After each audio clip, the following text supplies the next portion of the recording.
नवीन वर्षाचा पहिला दिवस आहे. अनेकांनी नववर्षाची सुरुवात देवदर्शनानं केली आहे. त्यामुळे राज्यातल्या प्रमुख मंदिरांमध्ये भाविकांनी गर्दी केली आहे. शिर्डीच्या साई मंदिरात भाविकांची गर्दी आहे.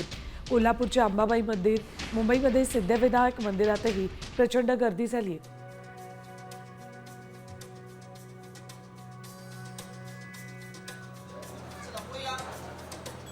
नवीन वर्षाचा पहिला सूर्य उगवताना अनेकांनी दिवसाची सुरुवात हा उगवता सूर्य पाहण्यासाठी भल्या पहाटेच केली. तर दुसरीकडे अनेकांनी नवीन वर्षाचं स्वागत करताना देवाच्या दारी जाण्याचा निर्णय घेतला आणि त्यामुळेच कोल्हापूर, मुंबई अशा महत्त्वाच्या ठिकाणी मोठ्या प्रमाणात गर्दी झाली. शिर्डी, पंढरपूर, तुळजापूर या ठिकाणी देवदर्शनासाठी म्हणून भाविक गर्दी करतात.